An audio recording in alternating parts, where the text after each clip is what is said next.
A'udzubillahi minasyaitonirrajim. Bismillahirrahmanirrahim. Assalamualaikum warahmatullahi wabarakatuh. InsyaAllah pada hari ini kita akan belajar dalam bidang Al-Quran yang bertajuk Kefahaman Surah Al-Asr.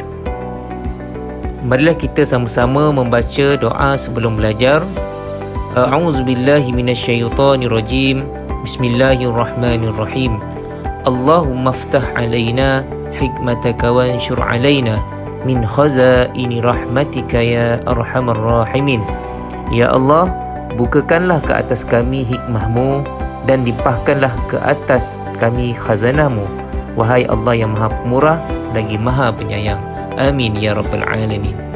Kita lihat objektif pelajaran pada hari ini, iaitu yang pertama, menyatakan pengenalan surah Al-Asr. Yang kedua, menjelaskan tuntutan surah Al-Asr. Yang ketiga, menganalisis kepentingan mengamalkan surah Al-Asr dan tuntutannya dalam membentuk kepribadian. Dan yang keempat, menghayati tuntutan surah Al-Asr secara beradab dan istiqamah. Sekarang murid-murid boleh buka buku teks di muka surat 22. Bismillahirrahmanirrahim. Wal 'asr, demi masa. Innal insana lafi khusr, sesungguhnya manusia itu berada dalam kerugian. Illal ladzina amanu wa 'amilus salihati wa tawasaw bil haqq wa tawasaw bis sabr, kecuali orang yang beriman dan melakukan kebaikan serta saling berpesan untuk kebenaran dan saling berpesan dengan kesabaran. Sekarang kita lihat di muka surat 23, pengenalan surah Al-Asr. Yang pertama, surah ini mengandungi 3 ayat, merupakan surah ke-103 dan diturunkan di Mekah. Surah Al-Asr membincangkan kepentingan masa dalam kehidupan manusia. Surah ini juga dianggap sebagai panduan kepada seseorang Muslim dalam menguruskan masa yang dianugerahkan kepada mereka untuk mencapai kejayaan di dunia dan di akhirat. Mengapakah kita perlu mengisi masa lapang dengan perkara-perkara yang berfaedah? Seterusnya kita lihat muka surat 24 mengenai tuntutan suratul Asr. Murid-murid, dengan menghayati surah Al-Asr, kita dapat menjadi seorang Muslim yang sejati. Kita akan baca sama-sama mengenai tuntutan surah Al-Asr. Kita lihat kandungan ayat yang pertama suratul Asr dan juga ayat yang kedua. Kandungan ayat, masa itu sangat berharga. Tuntutan dalam ayat ini, yang pertama, sentiasa menghargai masa. Yang kedua, tidak membazir masa dengan perkara-perkara yang sia-sia. Kandungan ayat yang ketiga pula, iaitu illal ladzina amanu wa 'amilus solihat. Kandungan ayat ini mengenai kepentingan beriman dan berbuat kebaikan. Tuntutan ayat ini, yang pertama, memelihara iman kita kepada Allah Subhanahu wa taala. Yang kedua, memperbanyak amal ibadah. Dan yang ketiga, sentiasa berusaha membuat kebaikan.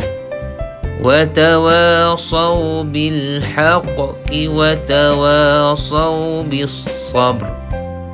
Kandungan ayat ini menyatakan kita hendaklah saling berpesan kepada kebenaran dan kesabaran.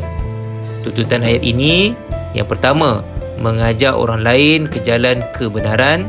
Yang kedua, mengingatkan diri dan orang lain untuk bersabar dengan ujian hidup. Kita lihat sama-sama kepentingan surah Al-Asr. Yang pertama, menguatkan keimanan kepada Allah Subhanahu wa taala. Yang kedua, mengelakkan diri daripada melakukan perkara negatif. Yang ketiga, mempunyai matlamat hidup yang jelas. Yang keempat, memupuk sifat sabar dan sentiasa saling mengajak kepada kebaikan. Kita lihat sama-sama di muka surat 25. fikir dan hayati. Setiap orang mempunyai 24 jam sehari. Pilih aktiviti untuk menggunakan masa secara bijak. Ada petunjuk di sini. Yang berwarna hijau adalah perkara yang positif, yang berwarna merah adalah perkara negatif. Perkara positif yang pertama, menolong ibu bapa. Yang kedua, mengulang kaji pelajaran. Yang ketiga, membaca Al-Quran. Dan yang keempat, membersihkan persekitaran.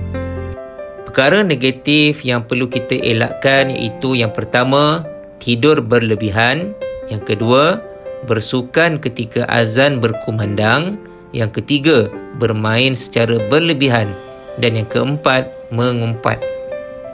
An Ibni Abbas radhiyallahu an qala an-nabiy sallallahu alaihi wasallam ni'matani maghbunun fihima kathirun min nasi as-sihhatu wal faraghu.